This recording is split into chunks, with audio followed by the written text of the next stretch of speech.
साल जो हमारी चल रही है वो सरकार की एक तुगलकी फरमान उन्होंने हमारे खिलाफ सुनाया है। उन्होंने एक प्रपोज बिल हमारे सामने पेश किया है। उस प्रपोज बिल में उन्होंने वकीलों को बांधने की कोशिश की है। उन्होंने बताया है कि यदि वकील हड़ताल करेंगे तो वकीलों के खिलाफ मिसकंडक्ट लगा के उनके लाइसेंस को रद्द करने का काम करेंगे। वकीलों के जो संस्था होती है वो एक ऑटोनोमस बॉडी होती है। वो हमारे जो लीडर हैं, जो सीनियर्स हैं, जो हमारे एडवोकेट्स हैं, वो इलेक्शन लड़के उसमें इलेक्ट होते हैं और वो फिर हमारे बॉडी को गवर्न करके उसको चलाते हैं। लेकिन सेंट्रल गवर्नमेंट का ये कहना है उस बिल में कि वो अपने लोगों को उस ऑटोनोमस बॉडी के अंदर भेजेंगे और उसके अंदर उनको इंक्लूड करवाएंगे ताकि कल को यदि किसी प्रकार का कोई मिसकंडक्ट होगा तो वो उसको हमें पेनलाइज कर सके।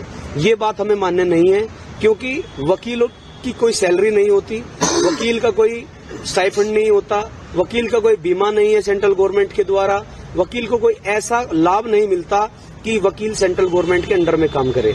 वकील कभी भी सेंट्रल गवर्नमेंट के अंडर में काम नहीं करेगा। हमारा यहाँ पर धरना देने का एक यही कारण है कि हमारी जो बॉडी है वो स्वतंत्र रूप से ऑटोनोमस है, तो ऑटोनोमस ही रहनी चाहिए, मोनोपोली नहीं चलनी चाहिए। सेंट्रल गवर्नमेंट अपनी मोनोपोली चलाना चाहती है, उस मोनोपोली को हमें बर्दाश्त नहीं और हम उस मोनोपोली के विरुद्ध हैं। जो एक बिल आया है वो बिल, उसमें ये भी कहा गया है कि यदि वकील मुकदमा लड़ते लड़ते किसी प्रकार उसमें निष्फल हो जाता है तो उसको 3 लाख रुपए तक का जुर्माना भी देना होगा। आप ये बताइए कि वकील किसके लिए मुकदमा लड़ते हैं?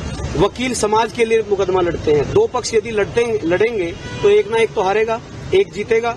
तो ये कौन सा तरीका है कि वो पेनलाइज करने की बात कर रहे हैं 3 लाख रुपए तक? तो ये जितना भी उन्होंने पैटर्न रचा है बिल के नाम पे, ये बिल बिल्कुल हमें बर्दाश्त नहीं है।